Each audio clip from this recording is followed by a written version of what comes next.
Thank you so much, Kim, for that wonderful introduction, and to Creative Mornings for having us. We're really honored to be here, and thanks to everyone for coming out and sharing your morning with us. It means a lot.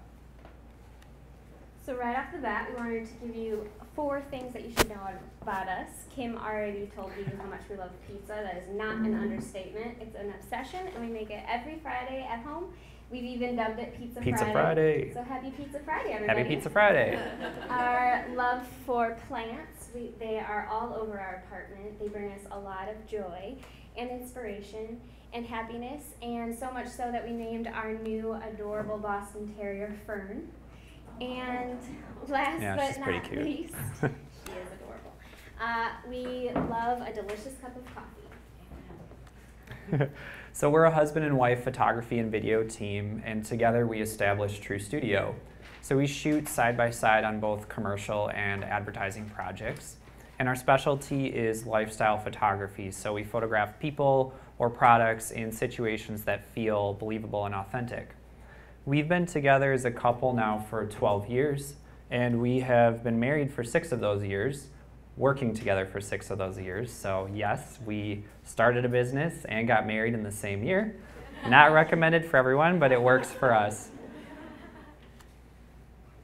So we are typically hired to capture reality, which is pretty ironic to us because there is a whole production that goes into making it feel authentic and believable. There are a lot of factors that we balance to pull it all off. And it's definitely more than clicking a button. A huge part of our job is speaking with the talent, getting them comfortable. We meet them the day of the shoot, and we really have to figure out a language that really opens them up and makes them feel comfortable in front of the lens as quickly as possible. Yes. And we do that by giving them direction, by giving them something to do that either feels natural to them or something that they're used to doing, or sometimes by giving them something totally random to do. So it is ridiculous and it gives a natural laugh or a movement or a reaction that we're looking for. So for example, playing a fake game of Pictionary. We can't just say, play a fake game of Pictionary. It's more like, you're gonna be on the edge of that couch and you're jumping up and you're answering questions and you're pointing, drawing, and getting them going. Yeah. And in 3, 2, 1, go. Another aspect we have to think about is lighting. So we love to utilize natural light as much as possible because we feel like it goes really well with our body of work, but it's definitely not always available. So we have to create it ourselves. And in this situation, adding in a sun that's coming through the window and making sure that everything just feels soft and natural, and figuring out, how to mimic natural light when it calls for it. Everything in the environment is very important, so all the styling of the clothes, the colors, the props, everything needs to be there for a purpose, and it really needs to come together and make the scene complete. And all of this needs to be done in a limited amount of time. We have 1 day to get it right. Reshoots are very expensive and not very likely, so we need to have a lot of production going on beforehand to make sure that we understand what the client is asking for, make sure that we're all on the same page so that we show up to the shoot and get exactly what they're looking for. So these are the creative things that are going through our head at the time, but when we step behind the lens and actually get behind that camera, there's a bunch of things rolling through our brains that it's just kind of bombards us. So we're thinking of things like, does the subject feel comfortable? Are the clothes too wrinkled? Do these colors all go together? Am I a dork? Are they laughing naturally? How do I get them to laugh naturally? Is my focus correct? Am I on the right f-stop? Are they moving correctly? Is this just getting awkward? Is it really hot in here? Is it just me? And more and more and more and more, and it's just this constant bombardment, and we get in the zone behind that lens and just roll with the punches. So so this is stuff that we deal with every time that we shoot, and we feel like as creatives, we're all problem solvers. So a client comes to us with an ask or a problem, and it's really up to us to figure out how to solve that problem for them. So what we wanted to do is give you a peek behind our lens at a few projects that we've had hurdles come up on set and show you how we creatively solved them. So for this first project, it was a new student housing development at the University of Illinois, and we were hired to showcase a day in the life of a bunch of students. So there were various scenarios on and around campus to convey the student life. The building actually was under construction at the time, so we had no access to it. And one of the scenarios we had to do was a pool party, because clearly every student housing project has a pool now. And since the building was not built, we did need to shoot at a public pool. And the client inspiration, as you see, it's got some great energy, and there was the glowing light of California. So in Illinois. in Illinois. So we had to figure out how to create this at a public pool. And we decided that we wanted to shoot at sunset to get the warmth and the glow of the sun. And as it would happen in Illinois, it is raining on the day of the shoot. A big storm has come in. It is summer, but it's freezing. It was about 50 degrees or something, and really dark. So this is what we actually had going. We had to be really specific with our angle because there was some really weird kiddie slides off to the right and some pavilions. So we had a strict angle that we needed to keep with, and we were just really worried about this darkness. Yeah, we obviously rolled our pants up, got right in the water, and we were very concerned at this point and really nervous that we're like, how the hell are we gonna do this? Yeah, it was so dark that the overhead lights came on, so it was pretty intense. But we started to panic, and by panic I mean we have a happy smile on our face and we're very calm on the exterior. Don't show it, right? There was a look. There's a look. We give each other the look, though, where we know that we're panicking, but no one else knows. So that's happening during this. It could be happening right now, you don't know. Yeah. But the thing that we knew we had to do to really sell this was get the models to just have fun. It's about a pool party. We needed to focus on them just like having a great time, going for it, encouraging that. And these are the images that came out of it. The client was super, super happy with how this turned out. They knew the conditions we were under. We were super proud that we got through it and made it. We ended up having to do some post-production to warm it up, which we don't like to rely on, but hey, it happens sometimes, you have to. And they actually ended up purchasing more images from this section than originally anticipated, so a win-win. This next example was a video project that we were brought on to do for Glade, so the scent company. And they created a pop-up shop in New York City where they had various rooms within the store, each with a different theme based around one of their scents. So this room was based around sparkling spruce. So it's a winter wonderland. There's snow on the walls, pine trees, and it was actively snowing within the room through a snow machine. So it was really, really beautiful and cool. And what we were brought on to do is video work to showcase a couple people experiencing this room for the first time for social media. The client asked for their an dream. Indian, a lofty goal. Yes. Of an Indian family who had never seen snow before. And yeah, exactly. So we're like, wow, okay, where are we gonna find that in New York City where it snows? But through the magic of casting, they found a woman whose parents were visiting from India that had never seen snow before. So I don't know how the stars aligned on that, but it worked out. And we were really excited because we're like, we're gonna get a genuine reaction here. And we show up and we're getting all set, prepping for it, and we get word that the snow machine is broken. So the whole point of the room is to, experience experienced this first snowfall and it's broken. So we're like, awesome. Okay, like what are we gonna do? So Anne had a brilliant idea. She saw on the floor that there was snow left over from when the machine did work. She's like, how about we just go in there, have them pick up the snow and just toss it around, have a snowball fight, and just have a lot of fun with it. I'm like, yes, yes, like let's do that. It's gonna get a great reaction. They've never done that before either. So that's what we did, and here's the result.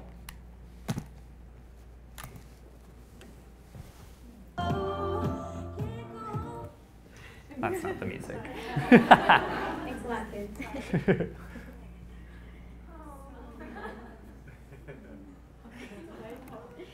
We just love this moment, watching the pure, almost childlike joy on their faces. We feel like the snow machine being broken did cause us to think quickly on our feet, but it did just push us to have an even better reaction that we didn't even imagine could be possible. So it worked out. This next project was a print advertisement that we did for State Farm Insurance. And this was the client inspiration that they provided us with. So there's two stories going on. The story on the left is present day, so ensure your now. The story on the right is ensure your future in retirement. And there's all these cool geometries that are lining up to connect the ad together. So this was one of our bigger productions that we've been on. Not only did we have an RV for a prop, but we also had a whole production RV where there's hair and makeup and wardrobe and grilled cheese sandwiches. That happened. And we definitely gave this subdivision a bit of a surprise for the day. So the way that we worked this was we shot the scene at the home first. And we shot tethered to our computer, which you can see under the tent there. The client's reviewing that in live time. So we locked that shot into a template. By the time we arrived to the second scene where the RV is, we had that template pulled up. So every shot we were getting would come into that template and we could see exactly how everything was lining up. It was extremely helpful for us because it was so particular. And I'm not really sure how we could have done it any other way. So that was a major help. So again, this was the client inspiration we were given, and the agency that we worked with was really great. They really wanted our creative input on it, on how to strengthen the story. So we were looking at this, and you see on the left there's a boy and a girl, and on the right there's a man and a woman in retirement. We felt like it was a little disconnected because it kind of felt like the kids grew up and now we're in retirement together. So what we proposed, So what we proposed was adding a third character, a mother, to the scene on the left. And she would be the main character, Star, entering the minivan, taking her kids to school. And then on the right, she'd be exiting out of the RV into retirement. So creating a continuous story. And here's the result. So this was definitely an interesting challenge for us because we had such little space to work with on the left and the right side to tell a story. Normally our subjects take up most of the frame, but in this case the vehicle was really kind of the main focus. So we tried to figure out how to tell enough of a story on either side, and we actually were able to come up with quite a few options, but this is the final product and we thought it worked really well. I think the biggest challenge though was getting those geese to fly perfectly in sync with that roof line. And we also left with a jar of pickles and a fishing pole from the camping scene, so winning all around. This was our first print ad that we had in major publications like Forbes and Time, I think. Mm-hmm. And so it was really exciting to go to the grocery store and open it up and find our work.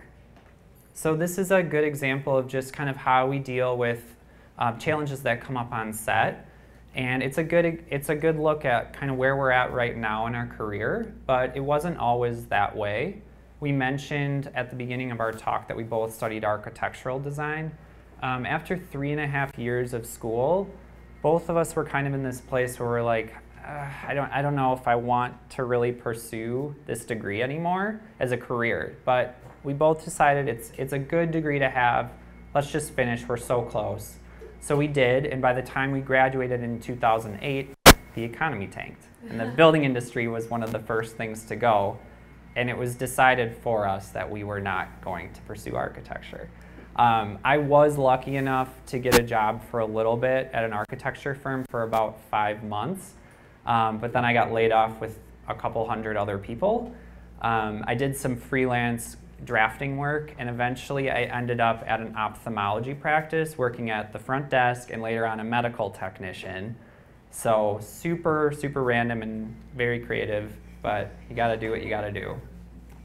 And during this time, I ended up working at Edible Arrangements, making beautiful bouquets out of fruit. And pineapple daisies. Yes, lots of those. And I did intern at an interior architecture firm, but that ended, and we were figuring out at this time, where do we want to go from here? What do we want to do? And we had always talked about wanting to start a business together. We knew we wanted it to be creative, but we didn't really know exactly what we wanted it to be. And we also didn't think that it would happen so quickly. Yes, it was during this very stable time in our lives that I proposed. But it was a good decision. It was a good decision. And as we started planning our wedding, we started looking for a wedding photographer. And at the time, a lot of what was out there was pretty stiff and posed and traditional, and it wasn't really sitting well with us. But every once in a while, we'd find photojournalistic artists that we were really drawn to and inspired by, so much so that it kind of hit us in a way. And we could almost start to envision ourselves doing this, because like Anne was saying, we were looking for something creative to do, we just didn't know what. So it was tugging at us, and we decided to listen to that gut feeling. And over coffee, we decided that we were going to go for it and start a business in wedding photography. So with no clients, no portfolio, no formal photography training, and only these 2 point-and-shoot cameras, we decided to start a photography business, and we went out and started practicing. We didn't tell our family or friends because it was such a big shift away from what we had been doing that we really wanted to be taken seriously. We wanted to be able to show what we envisioned and what our style was before we just were talking about it. We did eventually tell a few friends. A coworker of mine at Edible Arrangements graciously allowed us to practice photographing on her. And this was the first shoot that we did. And by no means is this photo a perfect one, but it still brings me a ton of joy to just see her laughter and her happiness. I smile every time I look at it. And it was through this shoot that we were really inspired by capturing this emotion. We enjoyed it, and we wanted to keep pursuing that. So we continued to practice. We got a small portfolio together and eventually launched a very tiny website. And it was so bad. It was the worst. The design of it was interesting. And we eventually, or shortly after that, a couple of our friends were getting married, and they decided to take a huge chance on us and asked us to photograph their wedding. And that was really exciting to us and also terrifying because we had never done it before. So we're like, you know what, we're going to have to just research the hell out of this and practice and practice and practice because we do not want to fail on our first one. So it comes the day of, we get through it, it went well, and they were super happy with what we produced, and so are we. So we were able to showcase that wedding on our website, and that one wedding led to us booking 10 the following season, followed by 15 the year after that. So it was great. We were excited. We were in this place where things were happening and progressing, and we were growing and getting new clients and referrals, and people were hiring us for our creative voice, which was an honor, especially at such an important day in people's lives. So it was about at the start of the second season, the more and more we shot weddings, something happened. We realized we didn't like it. So there was that, and we were a little concerned because we put so much time and energy into it to foster this business, and it wasn't bringing us happiness, and we were like, what do? Like, we can't keep going like this. So we were really at a crossroads. At this time, Steve is still doing his full-time job at the ophthalmology practice, and I'm doing True Studio full-time by myself during the day, and then we would come together at night and work again on all the things that we needed to take care of. And we were getting super burnt out. It was really hard on our relationship, and we didn't know where to turn. And it was definitely a goal for Steve to quit and go full-time with me. So we were getting closer to that goal, we felt, but we were also not liking what we were doing, so we kind of looked at each other and said, well, now what the hell do we do? And we knew that we did want to eventually go into commercial and advertising business photography, but we thought that was super far down the road. We had no idea how to get there, and we didn't really understand that side of the business at all. So we had many chats and decided to go with long-term happiness. So I would stay at my job to have the stability, but we'd shift focus from weddings to commercial work. And that was really hard for us because, like Anne said, it was learning a whole new business that we had no experience with, we knew nothing about, and it was actually pretty closed off and difficult to research. But go ahead. Yeah, we stopped taking weddings and relied on our savings and just kind of put all of our efforts into shifting away. So it was at that time, it was really frustrating for us. There was a lot of self-doubt and depression, but what happened was my job at the medical office was coming to an end because the practice was getting bought out by a hospital. So I had two choices: to go to the hospital or to join Anne and do True Studio full time. And we decided it was time. We got a lot of encouragement from our friends in the creative community to go for it. So we took the leap together, and it was scary but amazing at the same time. And he quit in August of 2013. And for the first couple of months, we were super excited, and we were living the dream. We had reached our goal. We made it. And then a couple months later, we woke up in a nightmare situation where we realized we're not booking any clients. We went from August to the following March with pretty much booking nothing. We had a couple of weddings that we were finishing out. We had a small commercial job already lined up before he quit, and some savings. And we panicked again. This time it was visible. And we said, we don't really know what we're doing, and how do we get out of here? So instead of, we just one day were like, you know what, we need to cut this pity party out and just do something about it. So what we decided to do was just start shooting personal work, setting things up that we were inspired by, showcasing that, and building a stronger book for exactly what the type of work we wanted to be doing. And that's what we did. We also took a trip out to Portland, which we had no money for whatsoever, but we get really inspired by new places and did a couple shoots there as well, and really just created a new body of work and a new direction for ourselves. So after that trip, and because of the networking that we were doing here with creatives and designers and the personal work that we were doing, we had created enough of a body of work. And slowly but surely, those little pieces were starting to fall together. Like I mentioned, that March we were able to book our first big ad agency job. And after that, that kind of helped us pick up momentum and keep going. And we are nearly 3 years later, and we are not homeless. We have food. We have food. We have a dog. We can afford a dog. Which we're excited about. And we have just really learned to grow and not be so afraid of the roller coaster of owning our own business. There are some very high highs and some super low lows, and us being both in it, we just have to learn how to be more level. Deal with it. We always joke too that we're always uncomfortable. One of our professors once said that if you're comfortable, you're not growing or learning anything. So we are always like, well, we must be learning and growing a ton because we're always uncomfortable. But yeah, I mean, there's still fear that creeps in. Like every time we have a shoot, we're nervous. We're just like, what if we fail? That always creeps in. I don't think that will ever go away. But I also think that's a good thing because it keeps us on our toes. And we've learned over the years to trust our creative guts more. There came a point where we would shoot what the client wanted and just kind of stopped there. And it would go well and everything, but we had creative ideas that we didn't push for.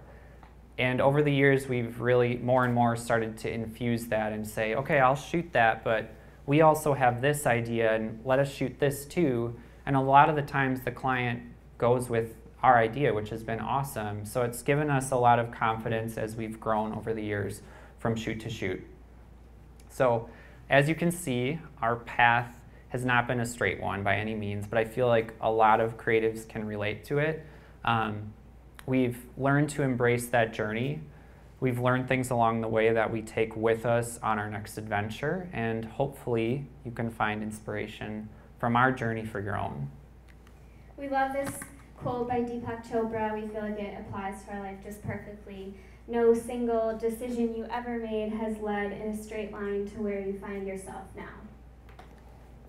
And with that, we again want to express our gratitude. We're so thankful for all of you for being here. We're really honored that Kim and Creative Mornings asked us to be here, and thank you again.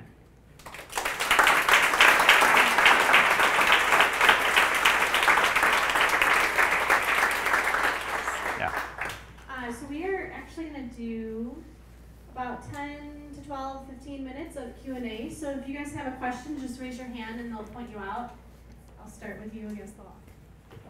Have you guys ever had imposter syndrome? And if you did, what did you do to overcome it? Imposter syndrome? So you mean comparing ourselves to others and kind of... Well, you know how you feel like sometimes like you're like, oh, I'm going to be found out. I'm not really who people think I am. You know? That's really interesting. I feel like... So she was asking, have you ever felt imposter situations in your syndrome, and how we've dealt with and how we dealt with it? And we feel like it has come more and more into the limelight just with social media and the whole like curated lifestyle.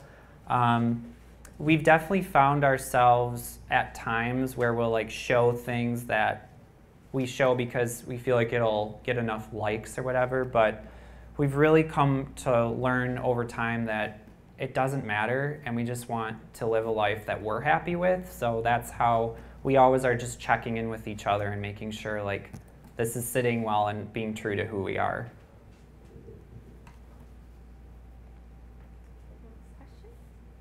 Any others? Yeah. So how did you book that first big job? Well, I can't remember how they found us. I think we had posted a fun video in our lots of spare time. We made around Valentine's Day. We just decided to do something for fun, to be creative. And we added it to our website, and I think they were really interested in that, which was funny. Well, I think there was a creative director at the agency that we had shot with before, but on a personal level.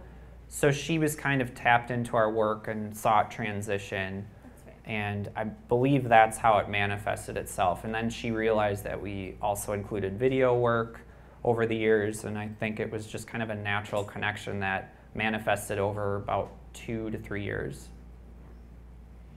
They definitely took a chance on us. They realized our newbie skill level. But one of the things that we pride ourselves on is that cliche is fake it till you make it, but we fake it only to get booked for a job, and then we practice and research the crap out of everything that we can until we show up for the job and feel super prepared. It's not like we're just on set winging things, but we definitely, have to beef ourselves up a little bit in order to get booked for the job. Way in the back. In the back. Mm-hmm. How has your relationship changed from when you were just married to being business partners?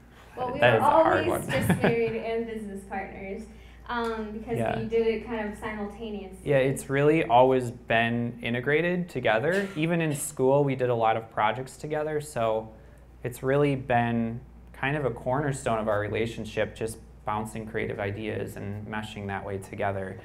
I think over the year, just our roles have changed. Like we've figured out like what our strengths and weaknesses are and how to play to those, and also just how to try to separate it a little bit so we have, a relationship and not all business, and it's not every dinner we're talking about work. So just trying to find that balance over the years has been difficult, but we feel like we're in a good place now. The new dog helps. We basically just talk about her now. Yeah, it's great. Red sweater or shirt? How did you guys manage over time, like when you started out, in terms of like how you guys were paid? You know, how did that evolve over time? Because I'm sure, I feel like you guys have to research, you know, how much your service is worth. You know, how did that evolve over time? Yeah, that's a good question. So how did we learn basically what to charge over time? A lot of online resources. A great one has been looking into a photo editor and Wonderful Machine. They put up example bids and kind of basing some things loosely off of that, and also what we're comfortable with and what we think we're worth has just kind of changed over time when we've learned how much production value goes into things, and starting to also, it changed when we started bringing on crew members. It used to just be the two of us, but now we have like a team of maybe 8 people on a shoot. So figuring out how to account for that. We have a wonderful rep who helps us now with all of our estimating, which has been amazing because we want to be creative instead, and it's helped us a lot. I will say in the beginning, I was probably the biggest problem with our proposals. I was always self-doubting. Are we crazy for asking that? I don't feel comfortable. I'm scared to send this out. I would always try to talk Steve down, and he was pretty good about standing his ground and saying, no, we are worth that. And I think it just came through more education about the industry and what's standard. There are so many things that we didn't even realize is just normal, and it's really just become education over the years and realizing that that's just a normal thing that people in the industry realize is going to happen, and so just becoming more comfortable with that. And then just becoming more comfortable with our skill set and believing in ourselves and realizing that we can pull it off and we're worth it. Right here? What's the biggest compromise in the constant journey of pursuing your bliss? I think the compromise is just the fear of the unknown and self-doubt, because it creeps in a lot for us. And how do you deal with that? Honestly, like just kind of stepping away from it and taking a trip to the lake, like getting outside and just having a conversation about, you know, why isn't this sitting right with us, and figuring out where we do want to be, and kind of starting to chisel out how to take that path and how to get there has been helpful. We also do a lot of personal work. We set up test shoots that we just do for fun. We come up with a concept, we we basically ask a group of people to join us in this shoot, and it feeds our creativity. It allows us to explore maybe some ideas that we are kind of wondering, do we want to go in that direction? And then we're able to just figure that out and hone them in. And then once we decide, yeah, we really like this, then we kind of start to gear towards that a lot. So the personal work has been huge for us. And it's helped evolve our book over time, and it's a natural evolution that has just kind of, it's where we are in our life and what we want to be shooting. And it's really important that we always keep doing personal work, because you're at a different place in your life every month. So it makes sense to keep up with it. Right back there. What are some personal projects that are pushing you guys creatively or pushing out your comfort zone? Yeah, so about a year ago, we decided that we wanted to get a little bit more into fashion lifestyle. We didn't want to do the super high-end editorial look. While it's beautiful, it just didn't feel like our voice. So we've started just introducing that more and more. We love the realistic look of working with people, but we also wanted something a little bit more that we could really creative mold. And mold. So that's what we've been working on for about a year, and just again setting up the personal shoots and doing that. And that's actually led to some small projects for businesses around town that have liked that and allowed us to work more in the fashion. Right here, glasses. God, I was trying to talk about. Is there any work that, this might be a silly question, that has involvement with the community of Chicago? Because I saw a lot of photographs that were based off of Chicago, like the train, and it seemed like that you guys are very involved with imagery from Chicago, and why live in Chicago and start this company? Like, just why Chicago? Why Chicago? That's a great question. We came to Chicago on our last semester in school. So we went to school in Milwaukee. I came down here for a remote design studio for interior architecture at the Merchandise Mart. So it brought us here, and we loved the city. We loved it. It was a lot bigger than Milwaukee, and it just felt like a better fit for us. So we stayed here, and I feel like it's a ripe market for what we do. I feel like not a ton of people do it here. It's kind of more on the coast. So we felt like it helps us stand out in the Midwest to do what we do. And just that the Midwestern values we love. People are so great here, and yeah, we've met a lot of great people in the community that we have connected with. We have time for one more. How do I pick? Right here. I have two, but they'll be really easy. First, favorite pizza in Chicago. And second, do you have a dream client that you've worked with or that you would love to work with in the future that maybe has an aesthetic that you adore or something that would be really fun to like work towards? Mm-hmm. I get the easier question. Oh man. The dream client one? No. We have two favorite pizza places. Well, like I said, we make it from home a lot, so we actually don't go out a ton for pizza. But Spacca-Napoli on Ravenswood up north is really Amazing. Traditional Italian style. Neapolitan, wood-fired. And then Peace Pizza we also love in Wicker. Mm-hmm. Dream client, oh gosh, that's a tough question. We get really inspired by lookbooks, and I think both of us are very inspired by the company Everlane and what they produce, the kind of minimalist, really soft approach. So both of us are very inspired by minimalism, and that's the first one that popped into my head.